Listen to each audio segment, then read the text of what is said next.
Sa video na ito ay pag-uusapan po natin ang mainit-init na balita mula dito sa mundo ng cryptocurrency. Sa kabila po ng mga pag-urong sa market, may isang altcoin na tila hindi nagpapatinag.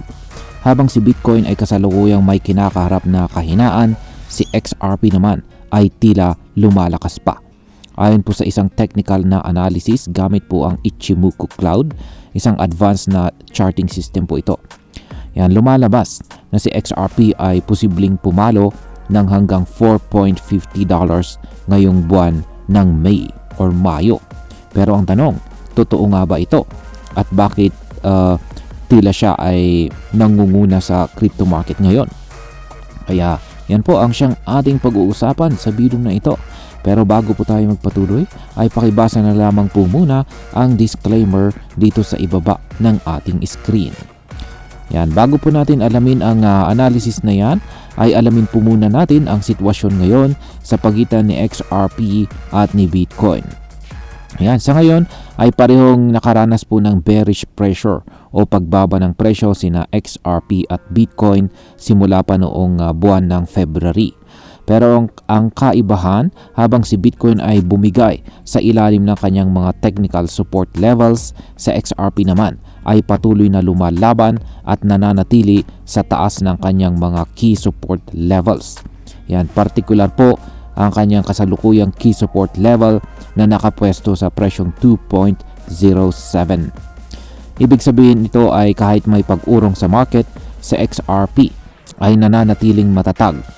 Parang sa boxing, habang maraming tumatama sa kanya, hindi siya bumabagsak. At dahil dito ay maraming analyst ang nagsasabing posibleng siya pa ang maunang makabawi or makarecover at umakyat muli ang kanyang presyo. Ngayon ay ano na ang sinasabi ng Ichimoku Cloud tungkol kay XRP? Yan, para po sa mga hindi pamilyar, ang Ichimoku Cloud ay isa po itong advanced na charting technique na ginagamit para makita ang trend direction. Yan, maliban po sa trend direction ay ang support at saka resistance levels at ang market momentum.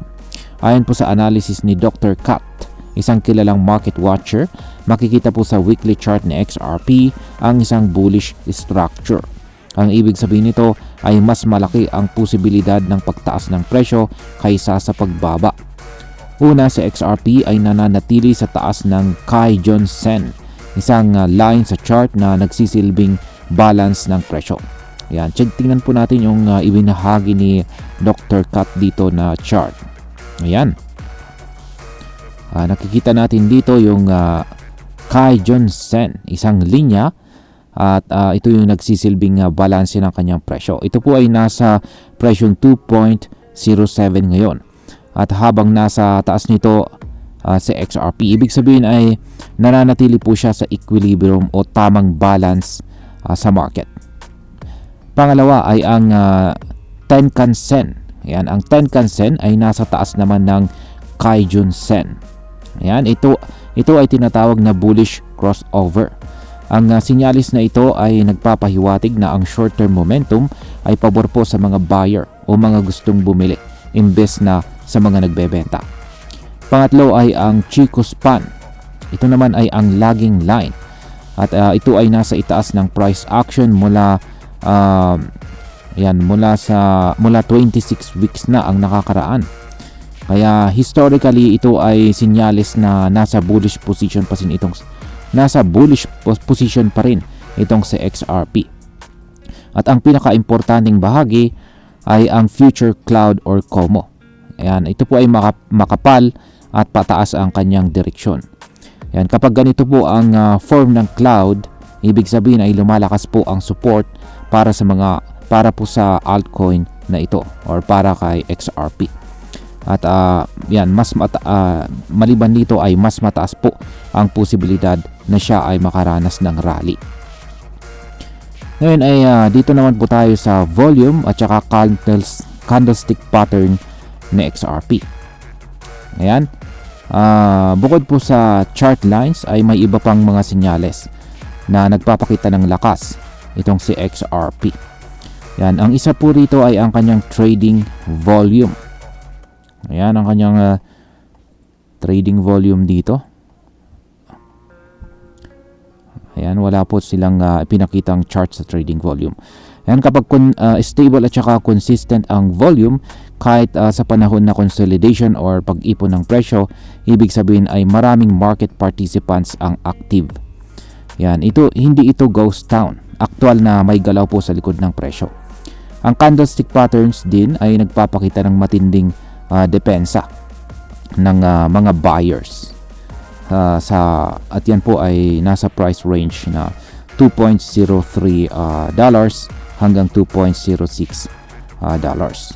Kapag ganito, maaaring ito ay tinatawag na accumulation phase, kung saan ay marami pong investors ang dahan-dahang bumibili bago ang isang major breakout. Yan. Paano naman si Bitcoin? Ayan, dito naman po tayo sa comparison kay Bitcoin. Ayan, ito naman po yung chart ni Bitcoin at ang kanyang Ichimoku cloud. Ayan. Kung si XRP ay lumalakas, si Bitcoin naman ay kasalukuyang nagpapakita ng relative weakness. Ayon kay Dr. Kat, si Bitcoin ay bumagsak po sa ilalim ng kanyang Kijun Sen, kung saan ay nasa bandang $85,000. Ibig sabihin ay nawalan siya ng balance sa presyo. Bukod pa dyan, ang kanyang Tenkan Sen ay bumaban na rin sa ilalim ng Kijun Sen na tinatawag na death cross, isang bearish crossover na sinyalis ng kahinaan. Ang kanyang price action ay kasalukuyang nakakulong sa loob ng Ichimoku cloud, na ibig sabihin ay undecided ang market kung saan talaga papunta ang presyo. Dagdag pa dito, ang future Kumo ay manipis at saka flat. Sinyalis po yan ng kawalan ng suporta. Kapag manipis po ang cloud, mas madali itong mabasag pababa. Dagdag pa dito, ang Chico span ni Bitcoin ay nasa ilalim ng presyo na 26 weeks ago.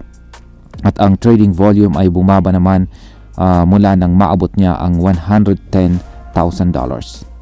Ang lahat ng ito ay nagpapakita po ng mababang momentum sa ngayon. Ngayon ay ano po ang ibig sabihin ng XRP versus BTC chart na ito? Sa year-to-date performance, si XRP ay umangat po ng XRP BTC pair po ito. Yan, mula po ito sa 12-month chart. Ayan. Sa XRP po ay umangat ng 11.6% laban kay Bitcoin. Ibig sabihin ay kung nag-hold ka po ng XRP imbis na Bitcoin sa nakaraang ilang buwan, mas lumaki ang iyong investment. As of now, sa XRP ay nasa $2.09, habang si Bitcoin naman ay nasa $84,484. Pero ang mahalagang punto dito ay ang technical structure ni XRP ay mas bullish kaysa kay Bitcoin sa weekly time frame.